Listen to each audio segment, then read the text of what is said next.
खुदावंद यीशु मसीह के नाम में आपको सलाम। आज हम खुदावंद यीशु मसीह के 12 शागिर्दों में से बरतुलमाई के बारे में सीखेंगे। बरतुलमाई उसका खानदानी नाम था। उसका अपना नाम नतनेल था। बरतुलमाई का मतलब है तुलमाई का बेटा। नतनेल तुलमाई का बेटा। नतनेल का मतलब है खुदा का तोहफा। वो अपने दोस्त फिलिपुस से बहुत मुख्तलिफ था। वो ईमान से भरा हुआ, गौर व फिक्र करने वाला और ध्यान ज्ञान करने वाला शख्स था। वो मौफौकुल फितरत से बहुत मुतासिर था। वो हर बात को शुरू ही से बहुत शिफाफ और दुरुस्त तौर पर समझने की सलाहियत रखता था। यहाँ हम बताते चलें कि इब्रानियों में एक फिरका ऐसा भी था जो तुलमाइन कहलाता था, जो कलाम पर बहुत ध्यान ज्ञान करता था। हो सकता है कि नतनेल का उनके साथ कोई ताल्लुक हो, गो के इसके इम्कानात कुछ ज्यादा नहीं। वो कानाए गलील का रहने वाला था, जो कि गलील का एक छोटा सा गांव था। यीशु से उसकी मुलाकात फिलिपुस ने करवाई थी, सो वो दूसरों को भी जानता था।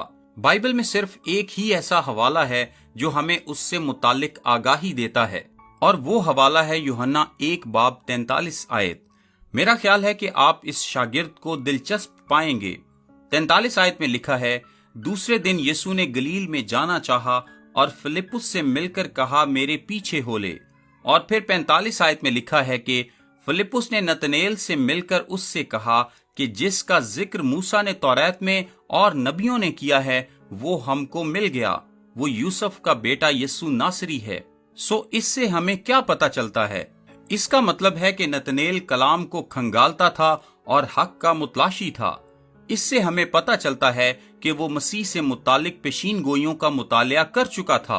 और क्योंकि जिस तरह फिलिपुस ने उसे कहा कि जिसका जिक्र मूसा ने तौरात में और नबियों ने किया है, वो हमको मिल गया, इससे ये अंदाजा लगाया जा सकता है कि नतनेल तौरात और सहाइफे अंबिया का पढ़ने वाला था। इस बात का भी गालिब इम्कान है कि फिलिपुस और नतनेल घंटों घंटे इकट्ठे बैठकर पुराने अहदनामे का मुतालिया करते रहे हों, क्योंकि वो दोनों ही मसीहा के मुतलाशी थे। वो हमें मिल गया है जिसके बारे में मूसा ने लिखा था। सो पहली बात जो हम नतनेल से मुतालिक सीखते हैं वो ये है कि वो कलाम मुकद्दस का पढ़ने वाला, हक और खुदा का मुतलाशी था, और ये इसके हक में अच्छी बात है। जैसे कि हमने फिलिपुस के बारे में भी देखा था, वो खुदा की सच्चाई की तलाश में था। वो मसीहा को ढूंढ रहा था। लेकिन 46 आयत में लिखा है कि वो भी एक गुनाह में फंसा हुआ था। उसमें भी एक कमजोरी थी, और नतनेल ने फिलिपुस से कहा कि क्या नासरत से कोई अच्छी चीज निकल सकती है? ये मजाहिया सा मालूम होता है। कानाए गलील भी कोई अहम या मशहूर इलाका नहीं था जहां वो रह रहा था, और वो बहुत ही छोटा सा इलाका था। नासरत अच्छी शोहरत का हामिल नहीं था, और वहां के लोग झगड़ालू और अनपढ़ थे। इस इलाके से सिवाय मुश्किल के कभी कुछ नहीं निकलता था। हमें इस बात का तो इल्म नहीं कि उनके शहरों का आपस में कोई मुकाबला होता था या नहीं, लेकिन नतनेल के दिल में इस शहर से मुतालिक अच्छे ख्यालात न थे। उसने एक घिनौने गुनाह का इर्तिकाब किया, और वो गुनाह था तासुब का गुनाह। उसने एक दूसरे शहर के खिलाफ तासुब का इजहार किया। क्या आप जानते हैं कि तासुब क्या है? तासुब का मतलब है अमूमी तौर पर किसी के मुकाबले में अपने अंदर बर्तरी के जज्बात रखना। उसने तो सारे नासरत शहर को ही बुराई का गढ़ करार दे दिया और कहा कि वहां से कोई अच्छी चीज निकल ही नहीं सकती। तासुब बहुत भयानक है।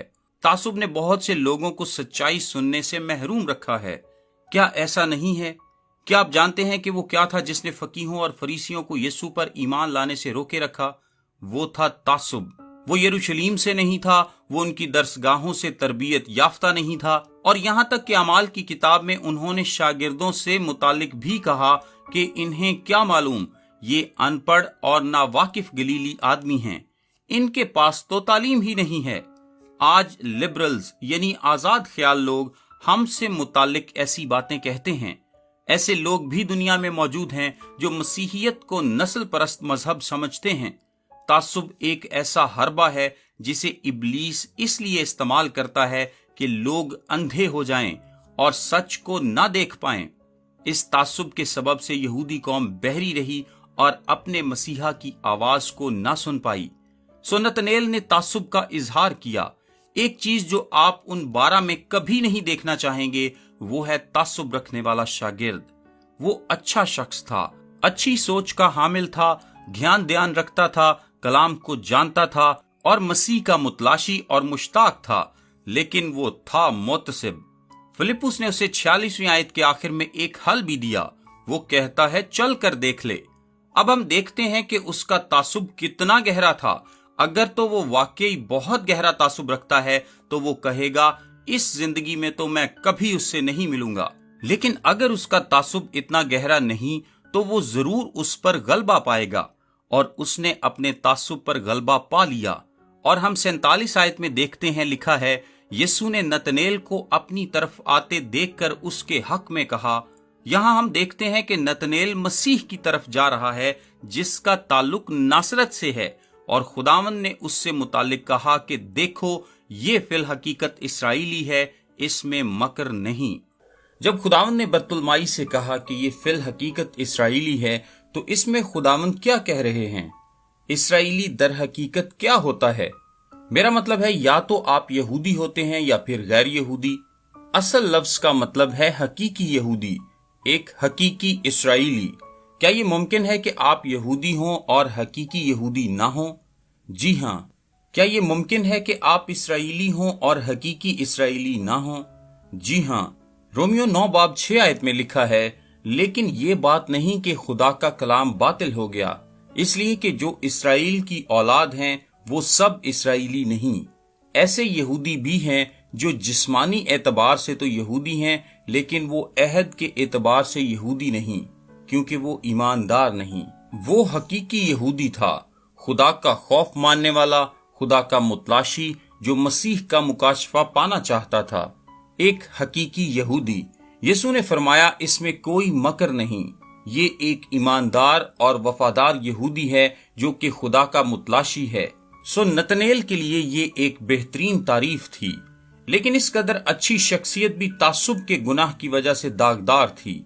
सो आप देख सकते हैं कि खुदावंद हर वक्त किसी न किसी नाअहल शख्स के साथ काम करता रहता है, भले वो कितना ही बेहतरीन क्यों ना हो। उसका दिल अच्छा था, वो खुदा की सच्चाई के साथ वफादार था, उसके दिल में मकर नहीं था और ना ही उसकी जिंदगी में मुनाफिकत थी, और खुदावंद ने उसके ताल्लुक से यही बात कही भी। ये कैसा हैरानकुन और खूबसूरत तारुफ है। फिर 48 आयत में नतनेल यीशु से पूछता है, तू मुझे कहां से जानता है? तुझे ये सब कुछ कैसे मालूम है? तूने तो अभी मुझे देखा है और मेरे बारे में सब कुछ जान गया है। यीशु से जवाब देता है, इससे पहले कि फिलिप्पुस ने तुझे बुलाया, जब तू इंजीर के दरख्त के नीचे था, मैंने तुझे देखा। इस बात से तो वो शशदर रह गया। तुझे कैसे मालूम कि मैं इंजीर के दरख्त के नीचे था?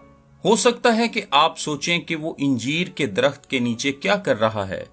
बुनियादी तौर पर फिलिस्तीन में इंजीर घरों के इर्द गिर्द भी लगाए जाते थे, और उन जगहों पर भी जहां उन्हें फसल के तौर पर इस्तेमाल किया जा सकता हो। इंजीर का पौधा 15 फीट तक लंबा होता है और उसकी टहनियां 25 फीट तक फैल जाती हैं। वो बहुत सायादार भी होता है और उस गर्म इलाके में उसका बहुत फायदा था। बहुत से गरीब घरों में सिर्फ एक ही कमरा होता था और हवा चलने पर वो लोग इंजीर के दरख्त के साए में ठंडक पाते और उन्हें इत्मीनान मिलता था। इसके अलावा इंजीर का दरख्त वो वाहिद जगह होती जिसकी छांव में आप घरेलू शोर शराबे से बचकर इत्मीनान पाते थे। सो इंजीर का दरख्त ही ऐसी जगह बनती थी जहां पर आपके पास तन्हाई में ज्ञान ध्यान, दुआ करने, खुदा से मुलाकात करने के लिए बेहतरीन जगह होती। हो सकता है कि फिलिप्पुस भी बाकी यहूदियों की तरह इंजीर के दरख्त के नीचे खामोशी में घर के शोर शराबे से दूर दुआ करने के लिए गया हो। वो इंजीर के दरख्त के नीचे छांव में खुदा की तलाश में था, और यीशु उससे कह रहा है कि मैंने तुझे देखा, मैंने तुझे ज्ञान ध्यान करते देखा, मैंने तुझे तलाश करते देखा, मैंने तेरी कुशादा दिली को देखा, मैंने तेरी खुफिया जगह में तुझे देखा, मैंने तेरी हकीकी ख्वाहिश को देख लिया था, मैंने जान लिया था कि तेरी दिली आरजू क्या है और तू क्या जानना चाहता है, इसलिए मैं यहाँ मौजूद हूँ। हो सकता है कि नतनेल इंजीर के दरख्त के नीचे दुआ कर रहा हो कि ऐ खुदा मुझे अपना मसीह दिखा, और साथ ही फिलिप्पुस तेजी से डालियों के नीचे से बरामद हुआ और नतनेल से यूं मुखातिब हुआ कि नतनेल मुझे मसीह मिल गया है, تیری دعاؤں کا جواب مل گیا ہے، وہ ناصرت سے ہے۔ اور پھر نتنیل کہنے لگا کہ فلپس تم مذاق کر رہے ہو، میں کہنا چاہتا ہوں اس کو معلوم تو تھا ہی کہ میکا نبی نے کہا ہے کہ وہ بیت لحم سے آئے گا، اور ناصرت سے تو کوئی اچھی چیز نکل نہیں سکتی۔ پھر فلپس اس سے کہتا ہے چل کر دیکھ لے۔ اس کی خواہش نے اس کے تعصب پر غلبہ پا لیا اور وہ اپنی آنکھوں سے اس مسیح کو دیکھنے کے لیے چل کھڑا ہوا۔ یہ اس کے لیے کافی تھا۔ نتنیل نے 49 آیت میں یسوع سے کہا، اے ربی، تو خدا کا بیٹا ہے، تو اسرائیل کا بادشاہ ہے۔ کیا آپ کچھ جاننا چاہتے ہیں؟